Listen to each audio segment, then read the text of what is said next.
Let's bring in Senator Marsha Blackburn, Republican from Tennessee. Great to see you this morning, Senator.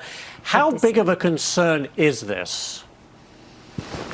This is always a concern. And when you see the way the Chinese Communist Party is going into the Solomon Islands, you know, Ashley, one of the things I found out from being there on the ground, visiting with the Prime Minister, is while the leadership in the Solomon Islands is willing to go along with the Chinese Communist Party and some of their Belt and Road Initiative or debt diplomacy, the people of the Solomons are not.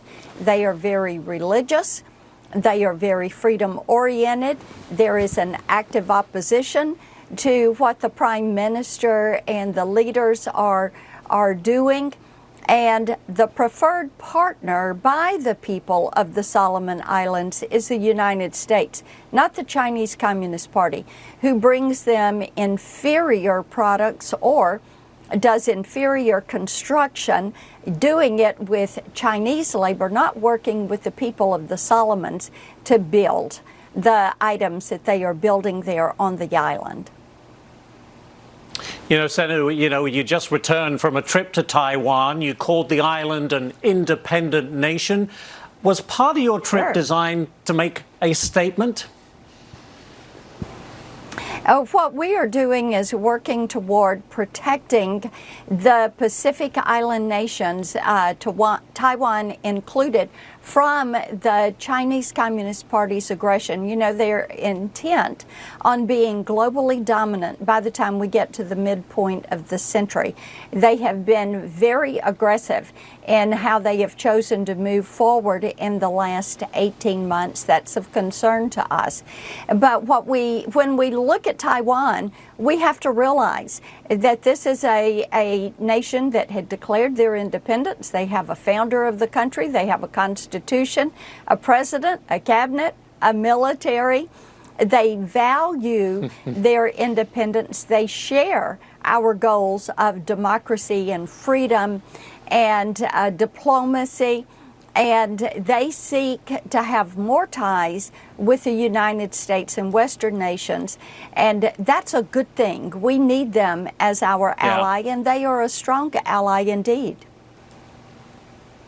Want to come back to this country. Senator Bernie Sanders claims that Democrats have a reasonable chance, he says, to retain control of the Senate. Listen to this.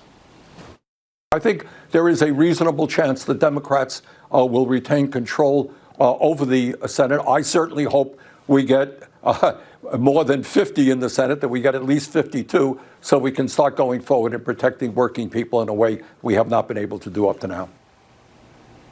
Senator, what do you say? There's these people now, I say people, the pundits, saying it's going to go from a red wave, which was predicted in the midterms, to a red ripple. What are your thoughts? You know, pundits always have their opinion, and I find it very interesting each election cycle.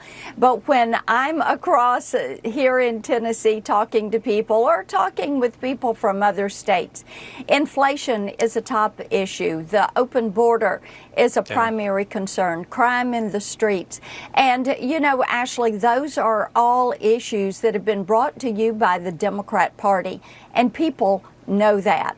And looking at the polling this weekend with the Democrats claiming that they are pushing forward, that polling did not reflect that.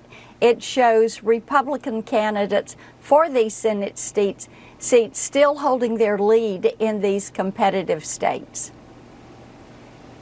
Well, we'll leave it right there, but great to see you, Senator Marsha Blackburn. Thank you Good to see for you. chatting with us today.